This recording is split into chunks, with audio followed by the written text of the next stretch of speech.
KUSUNDA is a virtual reality project about the global phenomenon of language loss told through the perspective of the KUSUNDA community in Nepal.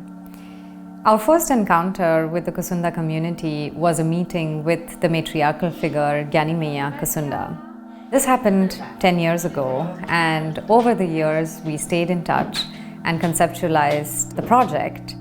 Just before our planned production trip to Nepal, things took a dramatic and poignant turn. Gyanimaya passed away. In documentaries, you can plan long ahead, but obviously you cannot plan for everything. And Gyanimaya's death showed for us what our documentary was really about. It was kind of unfolding in front of our eyes with the death of one of the last speakers of KUSUNDA. So we didn't really know what to do. We had everything booked, so we flew to Nepal anyway to pay our condolences to Gyanimaya's family. And when we were there, it was really them that pushed us to go ahead with the story and do something, even if it meant starting from scratch. Together with our crew, we met other members of the KUSUNDA community who had different relationships to the KUSUNDA language. And then we met KUSUNDA shaman Lil Bahadur and his granddaughter Hema. This was a turning point for the project because our new inspiring protagonists and eventual co-creators were bringing a very different and dynamic intergenerational aspect to the story, and this was perhaps a more accurate representation of the crisis at hand. Neither Gayatri nor me are KUSUNDA. From the beginning, that made it very clear that co-creation would take a central part in this project. In Lil Bahadur and Hema, we found really the best storytellers to narrate the stories of this community. They had an amazing chemistry between them and they just breathed life into the narrative. We couldn't have hoped for better partners. विश्वमा अहिले झन्डै 7,000 भाषा छन् र त्यसमध्ये 70% भाषाहरू जोखिममा छन् जसलाई हामीले अहिले भोलिका सन्ततिका लागि जोगाउन सकेनौं भने यो दिन प्रतिदिन मर्दै जाने। अब कुसुन्डा एउटा लोपोमुख एकदमै जोखिममा रहेको एउटा महत्त्वपूर्ण भाषा हो यो, र यो किन पनि महत्त्वपूर्ण भाषा हो भन्दाखेरि यो कुनै भाषा परिवारसँग सम्बन्ध नगाँसेको भाषा भावनाले। Most dormant languages are indigenous languages. And if we lose them, we also lose a particular way of looking at the world and knowledge that comes with that, and that might be very specific to the environment they live in.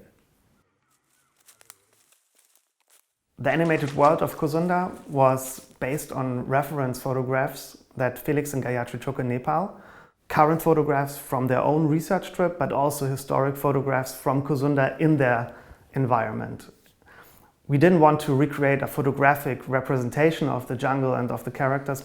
Using tilt brush, we were able to capture the concept of KUSUNDA, the loss of history, the loss of memory and culture, by individual brush strokes and spaces to look through and gaps, wounds, so to say, in the history, and not closed shapes that would show a complete image. KUSUNDA kind of forced me to approach new animation techniques. How to show the past, because these jungles and this lifestyle no longer exist. So we were very happy to work with tilt brush animations based on motion capture data. Painting in virtual reality, using real-time techniques. And this was really a great chance for me to make a next step and to find a new fascination for animation itself. It's just fascinating to approach new stories, basically.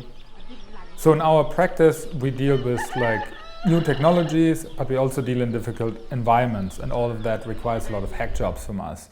We have to bring up a volumetric studio on top of a mountain in Nepal, then deal with electricity cuts, with animals walking into our studio, and these kind of things are challenges we are not always happy, but always willing to face. Also, technically, we made it difficult for ourselves by using a lot of different techniques, photogrammetry, in order to recreate the the house and the hut and the actual space where our protagonists and co-creators live. We were using volumetric video to capture them and interview them to have them realistically appear.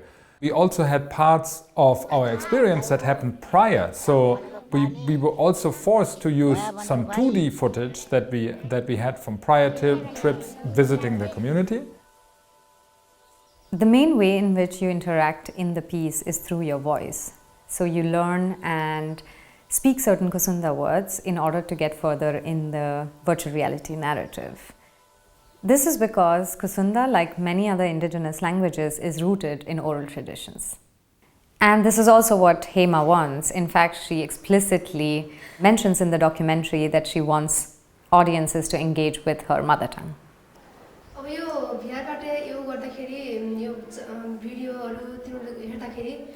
मान्छेलाई झट्ट हेर्दाखेरि अब यो हेरौँ के हो जस्तो लाग्ने के अनि यो यसले चाहिँ मान्छेलाई धेरै प्रभाव नै गर्छ जस्तो लाग्छ हजुर त्यो बीचमा शब्दहरू राख्दैपछि आफूले पनि बोल्ने भयो र यो यस्तो भन्दा रहेछन् भन्ने तिमीले पनि थाहा पाउने भयो दामबै Hema is very driven towards revitalizing her mother tongue, and the virtual reality project is just one aspect in the community's larger efforts at language revitalization.